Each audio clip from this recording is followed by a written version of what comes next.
News লাইভৰ দৰ্শকৰ জ্ঞাতাৰ্থে প্ৰথমতে মই অৱগত কৰিব বিচাৰিছোঁ এখন স্কৰপিঅ' বাহনত এই প্ৰান্তৰ পৰাই মই প্ৰথমতে সেই স্থানৰ দৃশ্যটো দেখুৱাব বিচাৰিছোঁ।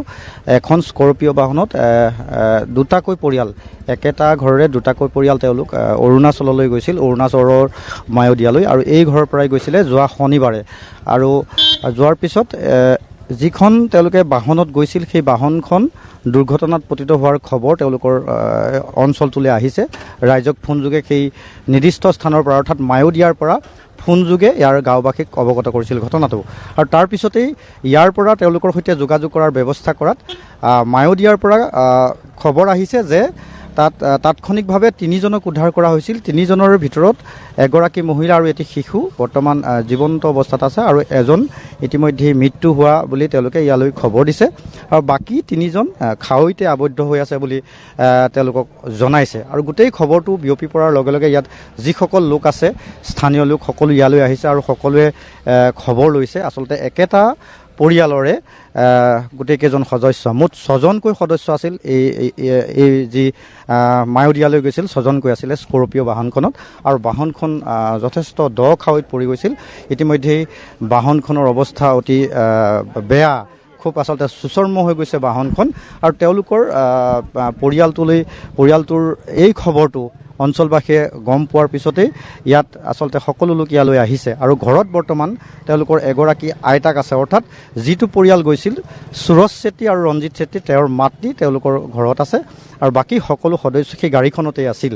গতিকে এই মুহূৰ্তলৈকে আমি যিমান দূৰ জানিব পাৰিছোঁ যে এগৰাকী শিশু আৰু এগৰাকী মহিলা তাত তেওঁলোকে উদ্ধাৰ হৈছে, আৰু বাকী যি আন 4জন সদস্য তেওঁলোক সম্পূৰ্ণ আশংকাত আছে। তেওঁলোকৰ সবিশেষ যি তথ্য সেয়া তেওঁলোক সম্পূৰ্ণ আশংকাত আছে বুলি কৈছে। আমি ইয়াৰ পৰা মায়'দিয়া থানাৰ আয়ুৰ সৈতে যোগাযোগ কৰিছিলোঁ, আৰু তেওঁলোকে জনাইছে যে তিনিজন ইতিমধ্যেই খাৱত আবদ্ধ হৈ আছে, ৰেস্কিউৰ ব্যৱস্থা কৰিছে। পৰিয়ালৰ কিছু লোক আছে, মই আমি নিউজ লাইভৰ দৰ্শকক অকণমান পৰিয়ালৰ সদস্যৰ পৰা জনাব বিচাৰিছোঁ।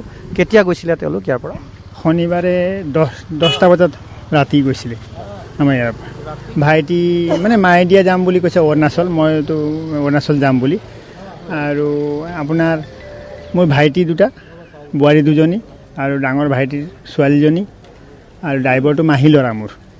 হয়, পৰিয়ালেই আছিলে মোৰ। তেওঁলোক শনিবাৰে গৈছিলে। এতিয়া কি খবৰ আহিছে আপোনালৈ? যোৱাকালি 5টা বজাত খবৰ পালোঁ যে গাড়ীখন এক্সিডেণ্ট হ'ল বুলি, মায়'দিয়া বুলি জেগাত যে এক্সিডেণ্ট হ'ল, এনেকুৱা দুৰ্ঘটনা হ'ল গাড়ীখন বুলি খবৰ পাইছোঁ। তো আজি খবৰ পাইছোঁ যে ৰেস্কিউ কৰিলে দুজনক, মানে বোৱাৰী এজনী আৰু ছোৱালীজনী। সিহঁতি দুটা বৰ্তমান হস্পিটেলত চিকিৎসাধীন আছে, সুস্থ আছে।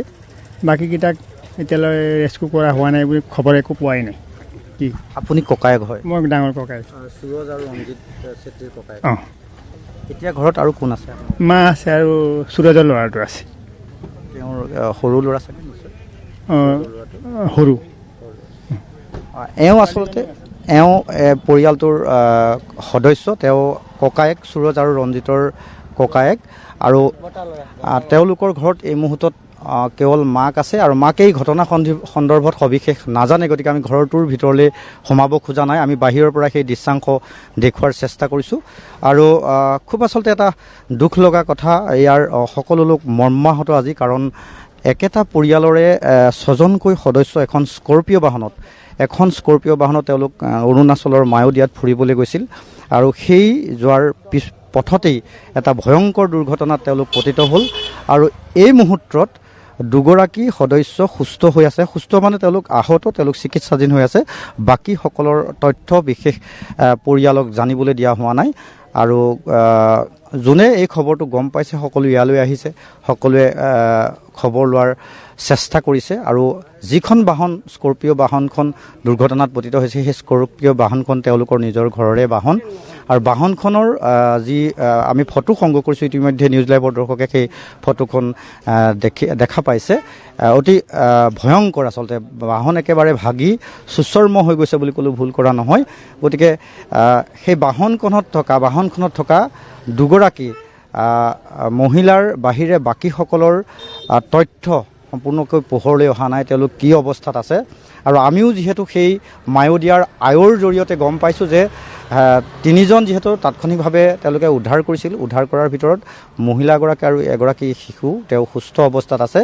বাকী উদ্ধাৰ কৰা এজনৰ মৃত্যু হৈছে বুলি কৈছে আৰু বাকী আন 3জন দ খাৱৈটোতেই বৰ্তমানলৈকে আবদ্ধ হৈ আছে বুলি আমাক জানিবলৈ দিছে।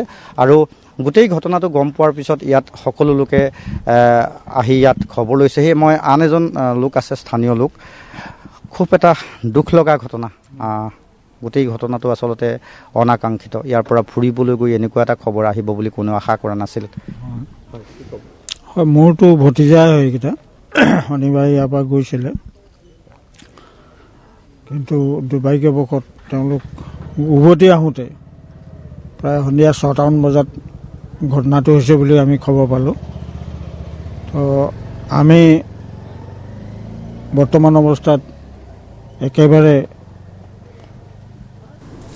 দিশহাৰা হৈ আছোঁ। ক'বলৈ একো আমাৰ ভাষাই নাই। গতিকে অতি সোনকালে প্ৰশাসনে সেই মৃতদেহখিনি যিখিনি বাচি আছে তেখেতসকল ডিব্ৰুগড়লৈ লৈ আহিছে।